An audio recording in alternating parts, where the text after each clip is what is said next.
Hizbullah pamerkan jaringan terowongan yang besar dan canggih. Perlawanan Lebanon diketahui memiliki jaringan terowongan yang besar dan canggih di wilayah selatan negara tersebut.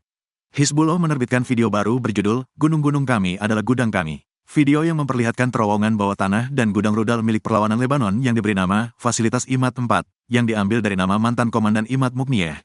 Sejauh ini, Hizbullah hanya menggunakan sedikit persenjataannya dalam perang tersebut. Hizbullah merilis video pada tanggal 16 Agustus yang memamerkan fasilitas bawah tanah yang sangat rahasia, yang berfungsi sebagai tempat penyimpanan dan peluncuran rudal. Video tersebut diberi judul, "Gunung-gunung kami adalah tempat penyimpanan kami," yang menunjukkan bahwa fasilitas bawah tanah tersebut merupakan bagian dari jaringan terowongan besar dan canggih milik Hizbullah yang dibangun di bawah daerah pegunungan di Lebanon Selatan. Fasilitas itu diberi nama Imad 4, diambil dari nama mendiang komandan Hizbullah Imad Mukniyeh, yang dibunuh oleh Israel pada tahun 2008. Video dimulai dengan memperlihatkan sepeda motor dan truk yang dilengkapi landasan peluncur rudal bergerak melalui terowongan panjang fasilitas tersebut. Kemudian, salah satu truk terlihat bersiap untuk menembakkan rudal keluar dari fasilitas tersebut saat pintu masuk terowongan terbuka. Al-Mayadin mengatakan pada hari Jumat bahwa nama fasilitas tersebut, Imad 4, mengindikasikan adanya situs lain seperti itu. Hal ini mengirimkan pesan bahwa Hizbullah tidak takut berperang, dan siap berperang jika Israel memutuskan untuk melakukan eskalasi dan agresi yang terlalu jauh, tulis media tersebut. Ini juga berfungsi sebagai berita kematian atas pertempuran antar perang Israel, kampanye serangan udara terhadap Suriah yang bertujuan untuk membendung aliran senjata ke Hizbullah. Kemampuan perlawanan Islam, terutama rudal, sepenuhnya disiapkan untuk mempertahankan Lebanon. Kerahasiaan lokasi tersebut memungkinkan kemampuan rudal Hizbullah kebal terhadap serangan pendahuluan Israel, serta dari spionase dan perang intelijen Israel, menurut Al-Mayadin. Video tersebut menjadi pengingat bahwa, bahkan jika pembalasan atas penargetan wilayah pinggiran selatan dan pembunuhan martir Fuad Shukr, serta pembunuhan warga sipil tertunda karena beberapa alasan, hal itu pasti akan terjadi, lanjut Al-Mayadin. Dalam video tersebut, terdengar kutipan pidato pemimpin Hizbullah Hasan Nasrallah. "Pertempuran kita berikutnya dengan Israel akan mencakup seluruh wilayah Palestina yang diduduki," kata Nasrallah dalam klip tersebut. Surat kabar berbahasa Ibrani Ma'arif menyebut video tersebut sebagai tekanan psikologis Hizbullah terhadap Israel. Jurnalis Israel untuk situs berita Ynet, Lior Ben Ari, menyebut video tersebut mengganggu dan mengatakan bahwa video tersebut harus diperiksa secara mendalam. Video tersebut mengungkap fasilitas bawah tanah yang disebut Imad 4 yang meluncurkan rudal ke bawah tanah, tetapi tidak hanya itu. Video tersebut mengungkap terowongan besar yang dilengkapi dengan lampu dan komputer yang memungkinkan sepeda motor dan truk lewat dengan mudah. Apakah ada yang mengatakan Philadelphia koridor, imbuhnya dengan nada sarkastis, merujuk pada jaringan terowongan Hamas di bawah perbatasan Gaza Mesir, yang tampaknya menunjukkan bahwa fasilitas Hezbollah jauh lebih canggih. Hizbullah diketahui memiliki jaringan terowongan rahasia yang besar dan canggih di bawah Lebanon Selatan. Pada bulan Februari, surat kabar Prancis Liberation melaporkan bahwa jaringan tersebut sangat canggih, menjangkau ratusan kilometer dan bahkan mencapai Suriah. Terowongan yang lebih dalam, beberapa hingga 60 meter di bawah tanah, hampir kebal terhadap serangan udara Israel dan dibangun dengan dukungan dari Korea Utara dan Iran, kata Dr. Andreas Kriek, asisten profesor di King's College London, kepada The Cradle bulan lalu. Ada beberapa jenis terowongan permukaan yang digunakan untuk memindahkan personel dan material, yang dapat dihancurkan dari udara, dan terowongan yang lebih dalam, yang diperkuat beton, yang berfungsi sebagai pusat komando dan gudang senjata.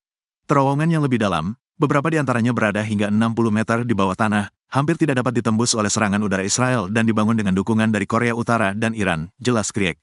Terowongan ini menjadi hambatan utama bagi Israel dalam perang tahun 2006. Video baru ini muncul saat Tel Aviv sangat menantikan balasan yang dijanjikan Hizbullah atas pembunuhan Panglima tertinggi Fuad Shukr dan beberapa warga sipil, termasuk anak-anak, di Beirut akhir bulan lalu, yang diikuti oleh pembunuhan kepala Hamas dan kepala negosiator Ismail Haniyeh di Teheran. Republik Islam juga berjanji akan membalas pembunuhan Haniyeh. Digempur siang malam, Israel jadi zona api Hizbullah. Pasukan perlawanan di Lebanon, Hizbullah meluncurkan sejumlah serangan ke wilayah Israel. Mereka menyasar tempat peristirahatan IDF hingga pangkalan militer Zionis. Serangan tersebut diluncurkan Hizbullah pada Kamis, tanggal 15 Agustus tahun 2024, selama 24 jam terakhir. Mulanya, perlawanan meluncurkan serangan di daerah Ma'ayan Baruj dengan rudal pada pukul 9.10 waktu setempat. Pada pukul 11:05 waktu setempat, pejuang Hizbullah menargetkan personel militer Zionis yang berkumpul di Al-Malkiyeh. Serangan dilancarkan dengan senjata akurat dan berhasil mengenai target. Selanjutnya, mereka melancarkan serangan udara dengan pesawat tak berawak di Khirbet Maer. Para prajurit dan perwira Israel dilaporkan terkena serangan. Hizbullah mengklaim berhasil menyerang pemukiman baru yaitu Samir. Serangan itu adalah balasan Hizbullah atas serangan Israel di kota Marjayoun. Pukul 18 waktu setempat, pejuang Hizbullah menargetkan peluncur rudal Israel di Al-Zoura, dataran tinggi Golan yang diduduki. Tak berselang lama, mereka juga menargetkan daerah Ruwaisat Al-Alam di perbukitan Kefar Souba yang diduduki Israel. Terakhir Hizbullah menyerang kawasan Al-Marj dengan senjata yang sesuai. Bak punya nyawa 1000, sosok orang yang paling dicari Israel muncul. Muhammad Jabar Abu Suja, orang yang paling dicari tentara Israel tiba-tiba muncul ke publik. Ia menyinggung soal lemahnya Israel dan kebohongan rezim Zionis soal kematiannya. Muhammad Jabar Abu Suja sendiri merupakan komandan Brigade Tulkarem di Brigade Al-Quds. Ia muncul setelah diwawancara oleh media Al-Mayadin.